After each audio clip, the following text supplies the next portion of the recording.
Hello students, आज हम आपको क्लास 7th में लेसन 15 जलमंडल इसके बारे में बताएंगे। तो जल क्या है या जल हमारे जीवन में क्यों महत्वपूर्ण है, जल से हमें क्या लाभ हैं या कहाँ कहाँ हम इसका प्रयोग करते हैं।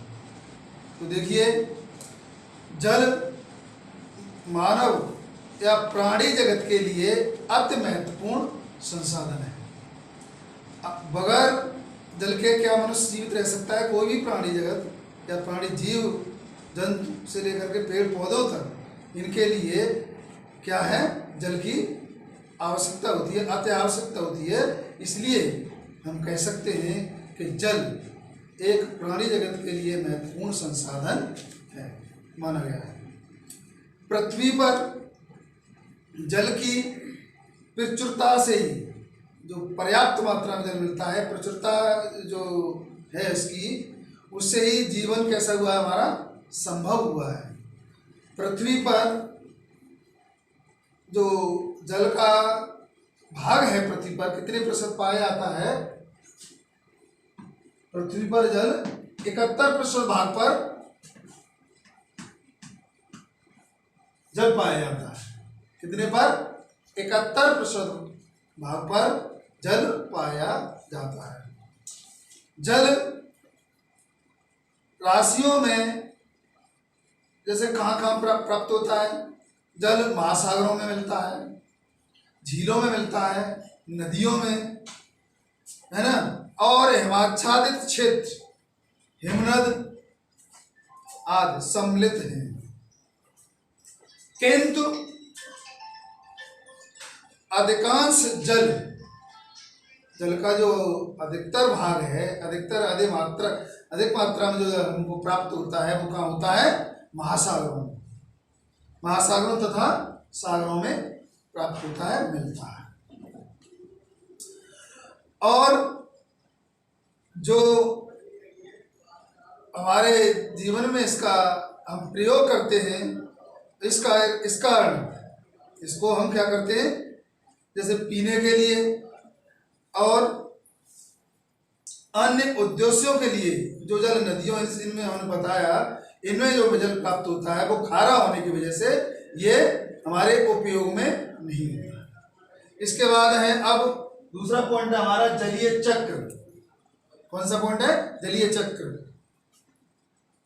तो पृथ्वी पर विभिन्न पहलुओं की एक विशाल या विस्तृत कहना चाहिए, क्या है, श्रृंखला को ये निभाता है। महासागरों में जल क्या करता है? महासागरों से जल कहाँ जाता है? वायुमंडल में, और वहां से स्थल मंडल, और फिर क्या होता है? महासागरों में चला जाता है। तो क्या है? ये महासागरों में चला जाता है। तो इसी जल के परिवर्तन को, जैसे एक स्थान से दूसरे पर जैसे वहां गया, तो इसे ही हम क्या कहते हैं? जल चक्र कहते हैं। जल चक्र का न कोई आरंभ है और न कोई अंत है। यह एक निरंतर चलता रहता है। इसका जो चक्र है वो कैसा है? निरंतर चलने वाला है। सूर्य की किरणों द्वारा, किसके द्वारा? सूर्य की किरणों द्वारा महासागरों के जल का वाष्पीकरण होता है, जिससे जल वाष्प के रूप में बदल जाता है। जब यह जल वाष्प ऊपर वायुमंडल में पहुंचता है, तो वहां संसाधन की क्रिया जलवायु के सूक्ष्म जलाशयों में परिवर्तित हो जाती है। पॉइंट, जल बजट तथा जल संरक्षण।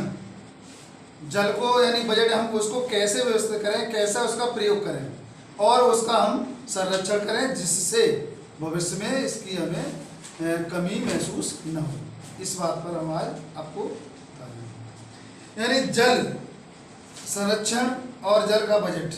जल हमारे परिवार का जो बजट होता है अन्य वस्तुओं का, उसी प्रकार इसका भी हम बजट रखते हैं, रखना चाहिए।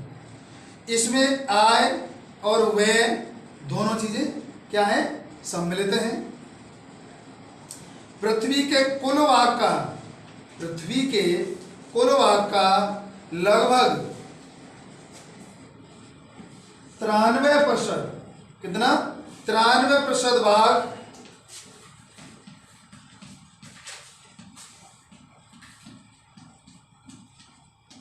महासागरों में। जो हमारा संपूर्ण जो जल है उसका 93%, 93% किसमें पाया जाता है, महासागरों में। और उसका 5% जल स्वच्छ जल, 5% स्वच्छ जल जैसे तालाबों में, झीलों में और नदियों में।